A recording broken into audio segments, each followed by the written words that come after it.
I don't think that consistency is crucial for everybody. Our students are usually very busy people, and we have to take this into account when creating learning environment for them. It's also good to try out new things yourself as a teacher, so then you can try to suggest something to your students. After 3 days, okay, I've tried so many of them, but I don't know anything about any of them because I've tried too many at once. I said, yeah, that's exactly what's happening. I think that the procrastination is something which we are all afraid of.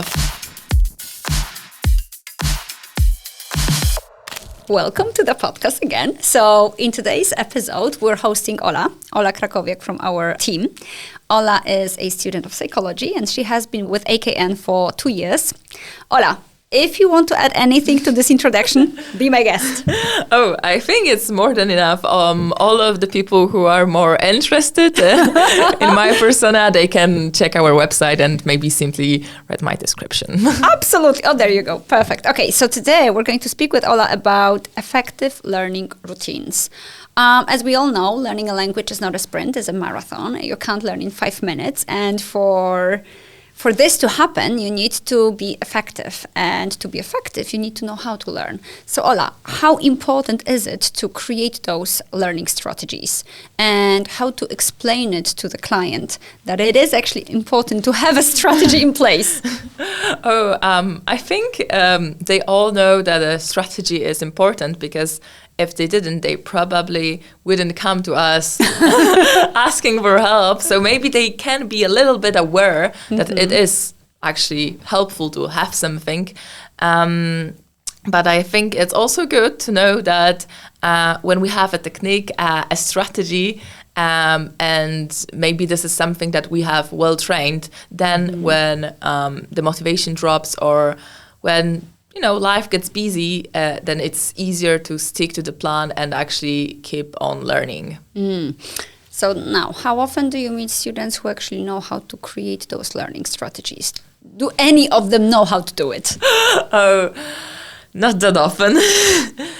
Maybe sometimes I meet students who know the theory, but they don't know how to implement it.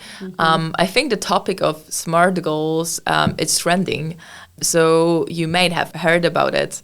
But I think that we still don't talk enough on what are the small chunks of the material that we can work on. What does it mean that something is personally important to me? So what this aberration actually stands for, all of those aspects, they have to be discussed one by one in order to actually understand what we want to do and how we are going to do it. And do you notice differences between different students when it comes to creating these learning strategies? Do you see that it's easier or more difficult with these ones or those ones? Yeah, definitely. I would say that probably many people think that a perfect student is the one who is always prepared, interesting in everything which you give them, and they just listen carefully and repeat everything you say, which can be the case for some teachers, but I do think it's also a lot about people's personality, and I think it's very important for a student to be a good match with a teacher. And that's what we try to do, right? In our school, we basically want to have this right vibe between the student and the teacher, right?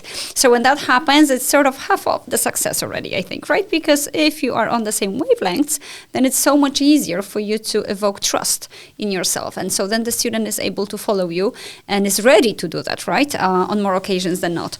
All right. And what happens when those learning strategies are in place? Everything's fine. And then procrastination comes in. Does it happen? Of course. It always happens. I think that the procrastination is something which we are all afraid of. So what we can do is actually, we can think of situations as opportunities rather than, duties or something which is time fixed. Why don't you just go through, let's say, the phrasal verbs which you were studying when you are waiting for a doctor's appointment? This is something that you could postpone and you could maybe put it off and do it while you're at home, but wouldn't you like to watch a TV series then? Exactly. But what if you do it in English? Does it count? Oh, okay. That can be a good excuse then. We can work with that one. Or watch it and take notes on all phrasal verbs that appear in the series. Or you can also try to think of how you could, make up a story and tell your teacher about what you saw using those phrasal verbs. There you go. So here come our learning strategies. Now, are there certain strategies you have implemented with a number of students that have worked and that you would like to share? I think one of my personal favorites is making either stories or simply short associations, whether it can be a gesture or maybe there is a phrase or a collocation which just appears in their mind when they hear a certain word. I think it's always good to have this sort of a background story behind new phrasal verbs, new words. It's also great to try to picture them in your mind. This is also one of the types of associations you can make. And this is what we do. Of course, it gets very personal because everybody is different. And sometimes my stories and my associations they don't work for my students, but then they share something and I'm actually surprised and also very content with what they make, and I like this new thing better than I did the last one too. Yeah, that's exactly the thing. I don't know if you can recall. A while ago, there was the story that one of the teachers even shared with other teachers. And it was a story that she asked her student to create with certain words.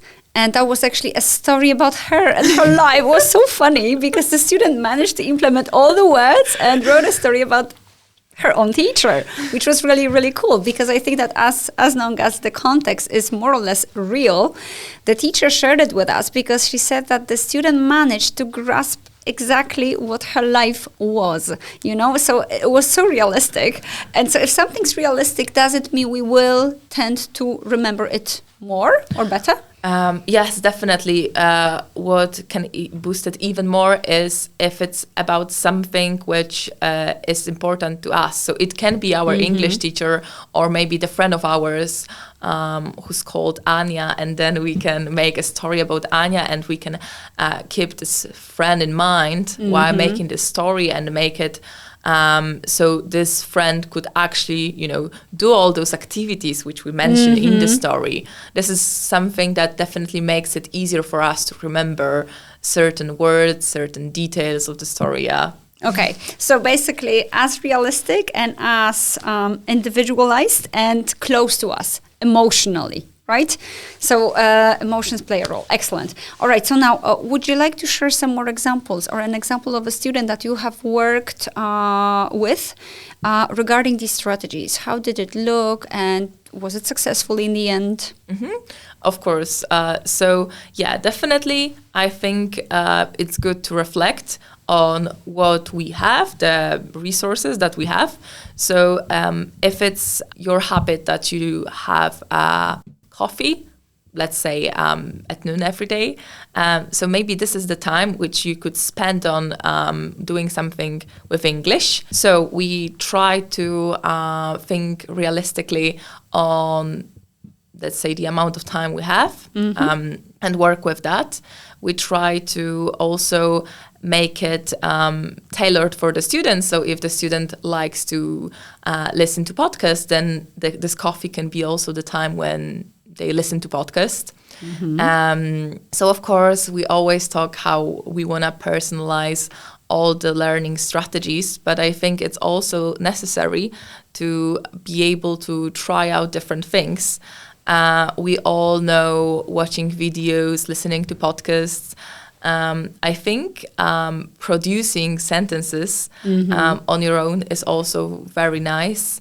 So one of the things which many people do in their mother tongue, it's journaling. I don't know if you've ever considered journaling in Spanish, because I know that you study Spanish. Yes, so basically I have this ADHD trait where I need to make a change in my learning routine every 2 months, more or less. So yes, journaling was one of the things I was doing, but then at some point I needed to change it for something else. It was really, really good. But, the thing is that I can talk a lot, I can write a lot. So it was very difficult for me to keep it short. And so, like if I write an essay for 20 minutes, journaling, meaning writing 2-3 sentences for every day, was difficult because I always had a lot more to say. So in the end, it occupied a bit more of my time. But then at the end of the day, I changed it for something else. It was really, really good. Maybe it's time for me to go back to it because I'm looking for something new right now, journaling is very good because it's the productive skill, and I'm all about producing the language, one way or another. But then for me it's easy because I'm just a person that produces the language this way or that. Chatty. I am in writing as well. But then there are different parts of the language that I find a bit more challenging, so I guess that I would need to develop some strategies for those. And that is grammar, in my case, for instance, right? Vocabulary is my strength, and I have my system in place. And it's so effective that even my ADHD trait does not stand in the way because I feel like I'm learning so much from it. I'm still motivated to do it. So it doesn't, I never get bored. Mm-hmm. Because it's new vocabulary every week. So, I have something new to study. I would definitely need to implement something regarding grammar. Mm-hmm. So, when it comes to grammar, how about from time to time you can go watch a play in a theater, and then because I think that theater, this is the space where you can hear more complex sentences rather than watching a short TV series where maybe the grammar is not so complex.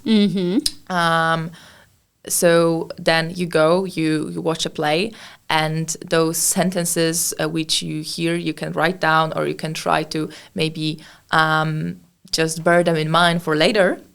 Go home, write them down, and try to break it down and maybe think, okay, so why would they use this structure to talk about something what happened? Why isn't it something else? You can quiz yourself. I love this. This is definitely something for me. And I have recently seen a very good play. So yes, maybe I'll do it today. Excellent. I love new things. But I am a student that loves trying out new things and strategies. Do you think that students in general like change and they like to try new things, or rather not? I would say that everybody needs change from time to time. That's why I think it's also good to try out new things yourself as a teacher, so then you can try to suggest something to your students. There are probably people who like to have set routines, and this is something which we can talk about as well. I think that when it comes to strategies, we have a bunch of them, and of course not everything is going to work for everybody. Some people need to work on their productive skills. Some people need to maybe listen more actively and work on their listening skills. So I think that this is something that we can also discuss during classes or individual meetings, because this is really all about the person and the context that they need to use this language in. Oh, that's it, the context, right? As long as it's relevant to them, it's going to be much more likely they will. All right. What are some common mistakes in setting up or actually pursuing learning strategies?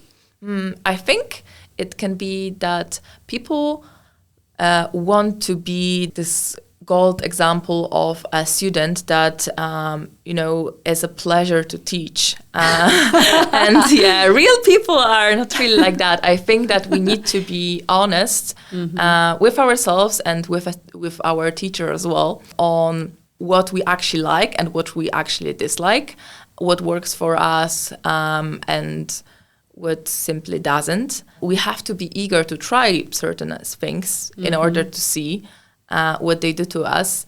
And I think it's also that we tend to overload ourselves with everything that we want to try at once. And this is about trying a strategy for a certain type of time, and then we go and we try out a new one. That's a very good tip. I used to have this like list of things that I wanted students to try, and I would tell them, listen, the rule is you need to try them out slowly. And it was so difficult, you know, because they were so eager. It was just the beginning of cooperation. They just wanted to go through the whole list. It would be like after 3 days, okay, I've tried so many of them, but I don't know anything about any of them because I've tried too many at once. I said, yeah, that's exactly what's happening, right? So you have to take it slowly. And it's probably our role as a teacher, right, to be there for them and to not to offer too many at once, I suppose, right? Because if we do that, then they will have a difficulty controlling themselves and using only one or two at a time, right? Yeah, true. And if you know yourself and if you take time to actually reflect on what's best for you, then you can also try to implement it in a more effective way. So you can think of, okay, so if I go to work, I will revise grammar for 5 minutes. On my way there, I will maybe reflect on what I did in the morning. I can even tell myself what I did. Yeah, this definitely is a great way. So we can make those plans. And then we see that this is something which is working on us. Exactly. So it's again, it comes down to what kind of person we deal with, because everybody works in a different way. Very well done. All right. Consistency. This would be the next topic. So once we have the plan, the learning strategies in place, is it easy for people to stay consistent with it? Definitely it's not. And what I'm going to say, it might be an unpopular statement, but I don't think that consistency is crucial for everybody. If you are a person who has never been consistent in their entire life, this is not something that you're going to develop over 3 months during an English course. But then if you are aware of that and if you tell your teacher about it, we can also try to make it work for you. So if you know that you don't do things always at the same time because it simply doesn't work for you, then we can also try to change, for example, your study time and maybe switch it from mornings to evenings. Maybe we can think of the things we can do together to engage you more. Definitely consistency is something that requires also knowing yourself and your needs and what you're capable of.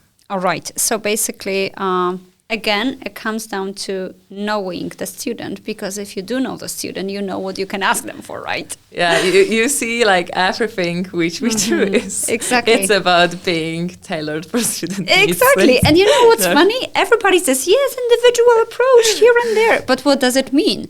It seems like it means something else for everybody, you know, because to me it means to really get to know this person. And you can't get to know them only in the very first meeting. The very first meeting for us is to get to know them enough to know which teacher they will work well with. But that doesn't mean the teacher still doesn't have the work of like needs analysis, getting to know them, their routines and their predispositions, right? Absolutely. All right. What about unpredictable schedules? People have unpredictable situations in their lives, and this happens on a regular basis. Our students are usually very busy people, and we have to take this into account when creating learning environment for them. So how do we handle this?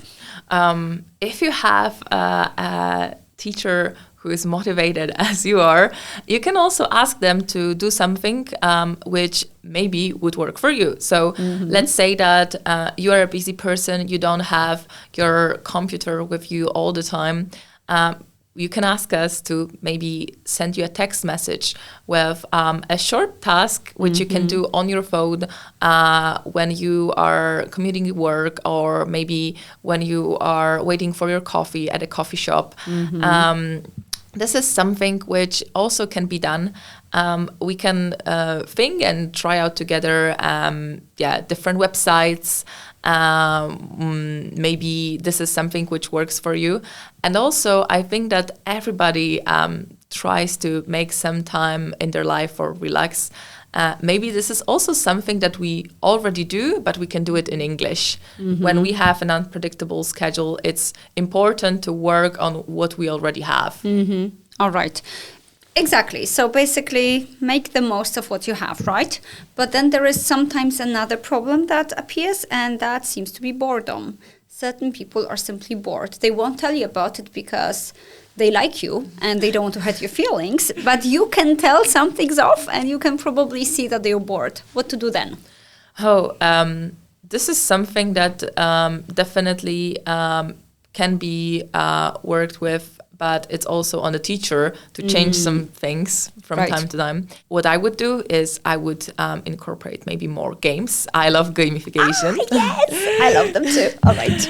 And this is not only the only thing we can change. Definitely, we don't have to change the things we do all the time, but maybe we can change the manner in which we do this. So we can think of what brings us pleasure, and maybe there is a way to also implement that into our exercises too. So it's not only about the topics that we like, but also the manner in which we like to do things. Excellent. And I think that makes a difference actually, right? Because if you take any task, any game, any activity, you can do it in a completely different way with 5 different students, right? And that's really the case. Like when I like some activity because it went so well with one student, I want to do it with all other students. And then what I notice is that every time it went different way because every student is different, right? Yeah, true. I think there is no lesson which you can conduct in the same way with a few students. Yeah, it's always something different about it. Absolutely. It's that's the manner. All right. What is your absolute favorite routine or habit for learning that you'd like to share? For me, I think it's whenever I like something, I tend to go into a rabbit hole and read about it a lot. So if I have to do that, then I like to find materials in English. And when I'm doing something which I have to do either way, let's say I'm doing the dishes, I will put the podcast on or the video on in the background. And some people might think that you actually have to focus on this. And this is not true. I know many vocabulary items which I have no idea where they come from. But just because I heard them a couple times in the background while I was doing something else, not actively listening to the thing that I was supposed to listen to, I managed to learn some words in the context, and I just have this gut feeling how to use them. This is brilliant. Okay, so gut feeling also plays a role, right? Of course. And I think it's a very important trait, characteristic of every teacher. We have to have that gut feeling to know what to offer and to whom and how to deliver it, because that manner you mentioned before matters as well. All right, since the time is running out, we have to finish, but I would love to talk to you about this more. Anyway, for anybody, any listeners that would like to ask Ola about any additional advice, please contact us through our website. Ola's description is there as well. So if you'd like to know something more, feel free. Yeah, reach out to us. Exactly. So thank you very much, Ola. Thank you for coming and hope to see you soon. Thank you so much. See you soon. Bye-bye. Bye.